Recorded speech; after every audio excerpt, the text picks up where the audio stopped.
el que apuesta al dólar pierde. Fue ministro de Economía construyendo su gran predicamento con la convertibilidad y se va porque se mete en una pelea de poder con Menem que termina haciendo arder absolutamente todo, extiende el proceso de convertibilidad indebidamente sin una salida hacia una situación de otras características. Vuelve, traído por Chacho Álvarez. Por favor, nunca se olviden que la persona que influyó en Fernando de la Rúa y en el gobierno de la Alianza para el retorno de Cavallo al Ministerio de Economía de la Nación Argentina fue Chacho Álvarez. El mismo Chacho Álvarez que renunció traicionando la fuerza política que le había llevado a la vicepresidencia, creyendo que el pueblo iba a ir por él como fue por Perón cuando estaba Martín García. Estoy convencido que estas son cosas que las tenemos que tener con claridad y con lucidez.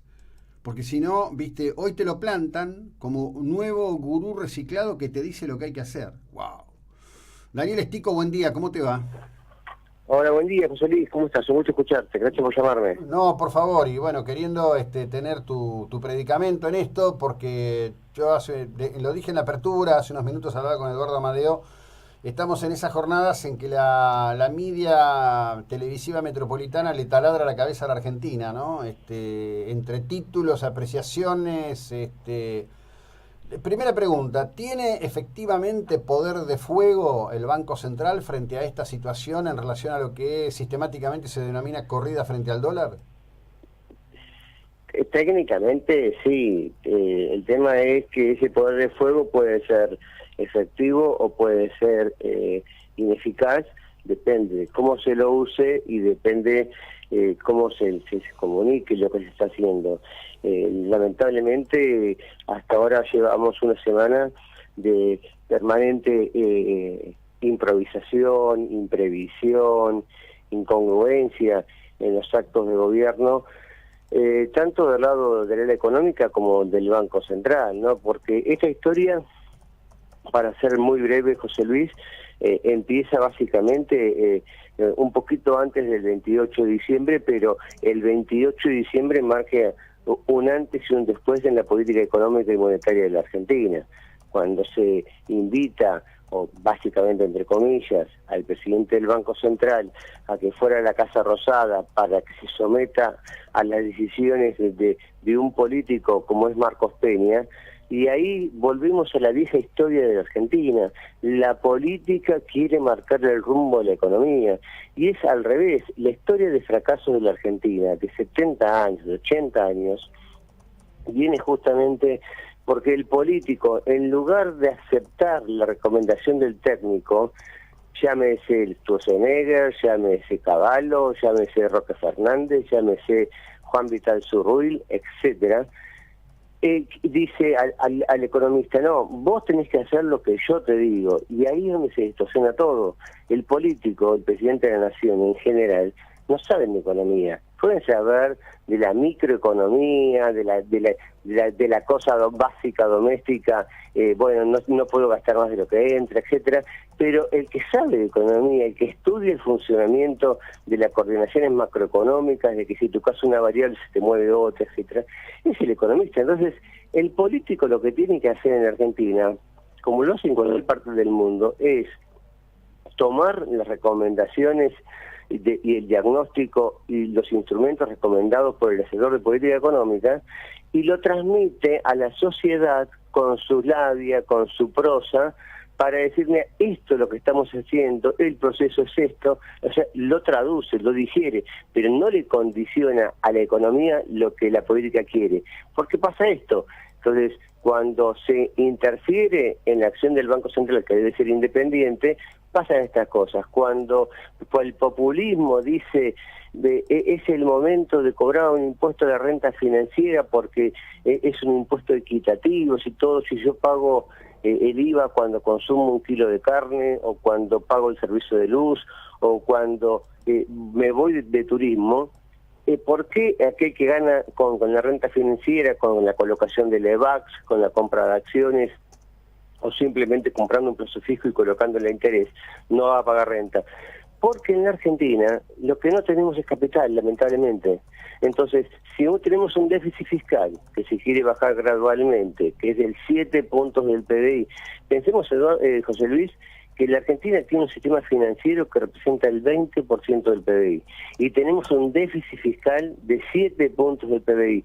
Si se quisiera financiar el déficit fiscal con los recursos monetarios que tiene la Argentina, la tasa de interés hoy no sería 30, sino que sería 150, porque no tenemos recursos, entonces dependemos del capital externo, y lamentablemente al capital externo hay que seducirlo, y si venimos con una historia que no se le cobra impuesto, no es hoy el momento de cobrar impuestos. Entonces toda esa conjunción de cositas en apretada síntesis es lo que se explica el momento actual, ¿no? Decime, en relación a todo esto, ¿quién es el padre de la creación del impuesto a la renta que afectó fundamentalmente la cuestión de posiciones en Lebac, que explica buena parte de la salida de Lebac a dólar?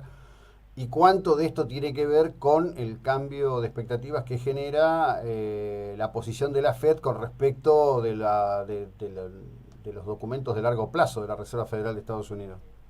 Sí, varias cosas. La primera es que si le tengo que poner un nombre sería Sergio Massa y su equipo de colaboradores, porque en esa definición de querer por la ancha y la del medio fue el gran impulsor del impuesto a la renta financiera, y después obviamente se le acopló el peronismo y naturalmente el gobierno de turno, que Cambiemos, dijo, bueno, frente a esto y frente a asumir el costo político de rechazar el impuesto a la renta, porque técnicamente es indiscutible, es lo más equitativo que se puede hacer. Lo que se está discutiendo era, ¿este era el momento o debiéramos esperar a que la tasa de inflación, que el déficit fiscal, que la dependencia del crédito externo baje sensiblemente, y entonces ahí sí podemos aplicar el impuesto a la renta financiera, ahí sí se puede bajar el IVA del 21 al 13, etcétera? Pero en este momento en que tenemos semejante descalabro en las finanzas públicas, esa medida fue totalmente inoportuna e ineficaz, y ahora vemos que es contraproducente. Naturalmente, el gradualismo que eligió el gobierno para bajar el déficit fiscal exigía contar permanentemente con buenas noticias. Buenas noticias que significaba que el mundo siga manteniendo bajas tasas de interés, que el dólar se mantuviera bajo y entonces el resto de las monedas contra el dólar se fortalecieran, que suban los precios de las materias primas, o sea, el famoso viento de frente. Cuando en la economía americana todo el mundo ya advertía que venía del ciclo más largo de reactivación prácticamente en su historia, y que eso podía empezar en algún momento a generar expectativas inflacionarias, ya el mercado empezaba a decir, se viene una suba de tasa en los Estados Unidos, y que probablemente no sea una suba explosiva, pero que del 0% que estaba, iba a tender al 4,5%, al 5% anual. Hoy estamos en 3%. Entonces, esa conjunción de suba de tasa de interés externa, que te sube el costo de la deuda argentina, que te limita la posibilidad de endeudamiento, por lo menos al costo anterior, más esta desafortunada decisión del impuesto a la renta financiera, provocó que los capitales golondrinas que venían aprovechando esa tasa de interés tan tentativa que había fijado el Banco Central para manejar las expectativas inflacionarias, porque el gobierno se mostraba lento en bajar el déficit fiscal, coronó en este fenómeno. Entonces, ¿por qué te hablaba de imprevisión, improvisación, incongruencia? Porque en diciembre nos decían que había que bajar la tasa de interés para no afectar la tasa de interés, la tasa de actividad económica. Sí. Y la semana pasada Marcos Peña, el jefe de gabinete, dijo, no, la suba de la tasa de interés no va a afectar el nivel de actividad económica, entonces subimos la tasa de interés. Hay primera incongruencia. Imprevisión. El martes pasado, reunión del Banco Central del Consejo de Política Monetaria, no están dadas las condiciones para mover la tasa, la vamos a mantener porque todavía la inflación no bajó, etcétera. Mantuvo la tasa de interés. El jueves ya habíamos tenido 4 días de fuerte salida de divisas. El Banco Central dice, no innovemos, mantengamos la tasa de interés en la reunión de directorio. Y el viernes sale con el primer movimiento al 30%, sobre 3 puntos la tasa, totalmente imprevisible, improvisado, incongruente. Y sobre todo la improvisación, la imprevisión y la capacidad de previsión que yo digo que tiene este gobierno es el impuesto a la renta financiera a los inversores del exterior. Vos sabés, José Luis, que se había reglamentado por boletín oficial 15 días antes, y 15 días antes, el 9 de abril, se había establecido el próximo 26 de abril, miércoles 26 de abril, empieza a regir el impuesto a la renta financiera a los inversores extranjeros. ¿Y qué hicieron los inversores extranjeros? Esperaron hasta el último día, aprovechando la alta tasa, y se empezaron a ir.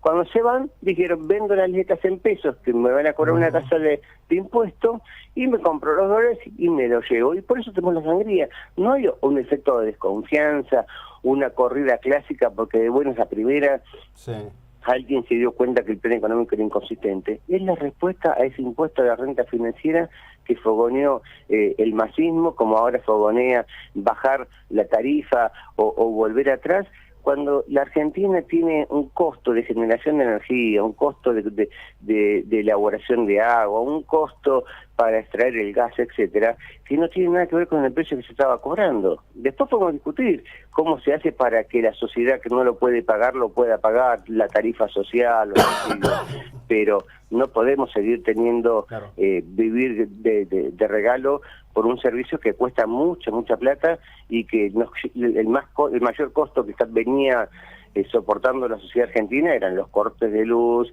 la baja presión del gas, el estado del agua, etcétera, ¿no? Sí, bueno, ahí donde yo veo que hay, el principio, las cuestiones que ocurren son consecuencia de las decisiones que se toman y vos las has descrito suficientemente. La otra cuestión muchas veces pasa por decir que se comunica mal. La verdad que desde que recuerdo, y yo debo andar por tiempearle los 40 años en la profesión,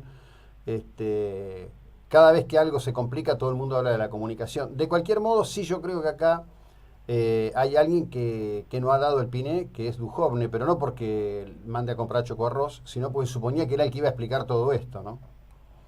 Claro, exacto, porque venía supuestamente un economista que había empezado a tener fuerte presencia en los medios al lado de Carlos Pagni, y entonces se pensó, bueno, un buen técnico, un técnico que tiene bastante llegada con el mundo financiero, porque toda su carrera la hizo asesorando al mundo de las finanzas, y que al mismo tiempo estaba haciendo su carrera en los medios, era la persona indicada para comunicar lo que se estaba haciendo y lo que había que hacer. Sin embargo, ese papel no lo hizo, no tomó reaseguros, empezó a subir la tasa de interés. No, en el mundo, no, esto va a pasar, esto no nos afecta. Empezó, se vota el Congreso la ley de impuesto a la renta financiera, la desestimó, dijo, esto no va a pasar nada.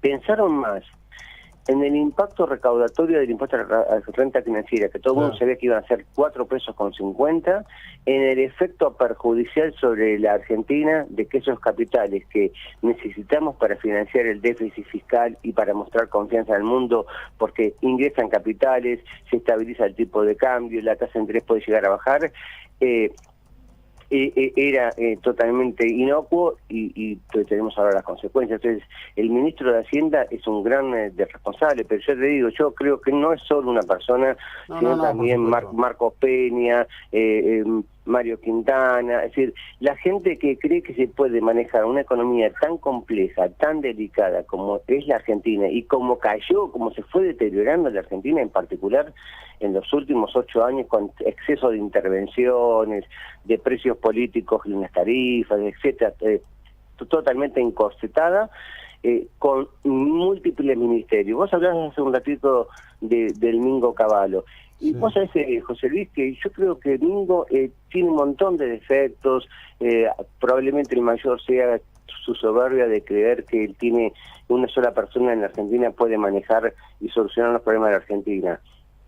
Pero fue el hombre que, vos te acordás, ya nos olvidamos, pero hace 30, 40 años teníamos la hiperinflación, y en 2 años nos sacó del 300% de inflación anual promedio histórico que tenía la inflación en Argentina entre los 70 y los 90, hasta que tuvimos ese pico inflacionario del 4.500 en 2 años. Y este gobierno no nos puede hacer bajar la inflación en 2 años y medio. Estamos de nuevo igual que en 2015 con 25%.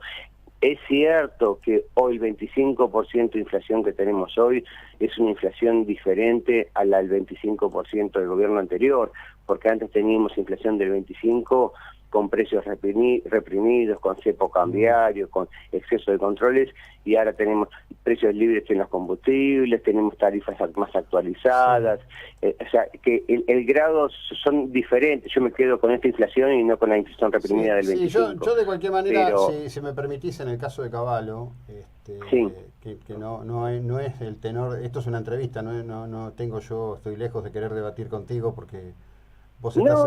pero lo que digo es, si no hubiera existido el bonexazo, que lo hicieron Fraga y González, no hubiera sido tan sencillo armar la convertibilidad. Lo que pasa es que el trabajo sucio lo tenía totalmente hecho. de acuerdo, hacía falta esa tarea suya, totalmente de acuerdo, y es lo que faltó en Argentina.